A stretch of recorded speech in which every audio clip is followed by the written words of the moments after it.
कोकणातील काजू बागायतदारांवर यंदा निसर्गाचा दुहेरी प्रहार झालाय। बदलतं हवामान, अवकाळी पाऊस, उष्माघात यामुळे काजू पीक काळवंडलंय। दरम्यान हापूसनंतर काजूही हातातून गेल्यानं शेतकरी हवालदिल झालाय। त्यामुळे सरकारच्या मदतीकडे काजू उत्पादक शेतकऱ्याचं लक्ष आहे। या संदर्भात अधिक माहिती देत आहेत आमचे प्रतिनिधी शिवाजी गोरे।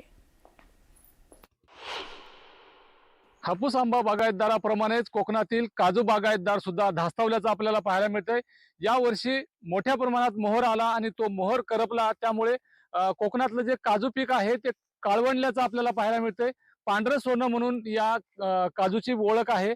कोकणातल्या बागायतदारांना जेव्हा हापूस आंबा धोका देतो तेव्हा मात्र या काजूपासून चांगलं उत्पन्न मिळतंय, चांगला दिलासा मिळतो। मात्र यावर्षी आंब्याचं पीकही हातचं गेलंय आणि दुसरीकडे काजूचं पीक सुद्धा वाया गेलंय। त्यामुळे कोकणातला बागायतदार हवालदिल झालेला आहे। त्यांना सरकारच्या मदतीची अपेक्षा आहे।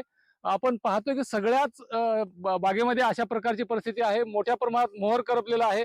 यावर्षी दर मात्र विक्रमी आहे, परंतु उत्पादन मात्र कमालीचं घटलेलं आहे। त्यामुळे बागायतदार चांगलेच संकटामध्ये सापडलेले आहेत आणि या संकटात सापडलेल्या बागायतदार शेतकऱ्यांना सरकारने दिलासा देण्याची मागणी सुद्धा केली जाते।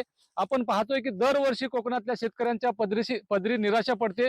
शेतकरी जेव्हा संकटात सापडतो तेव्हा मात्र कोकणातल्या शेतकऱ्याला जो निकष लावले जातात, त्यामुळे कोकणातल्या शेतकऱ्यांच्या पदरी काही पडत नाही। यावर्षी सुद्धा सरकारकडून चांगल्या प्रकारचा दिलासा मिळेल अशी अपेक्षा होती, मात्र यावर्षी सुद्धा भरघोस मदत सरकारने जाहीर केलेली नाही। त्यामुळे कोकणातला शेतकरी संकटात आहे आणि संकटातल्या शेतकऱ्यांना दिलासा देणं गरजेचं आहे, परंतु मायबाप सरकार मात्र या शेतकऱ्याकडे फारसं लक्ष देत नाही। त्यामुळे कोकणातला शेतकरी जो आहे तो चिंतातूर झालेला आहे।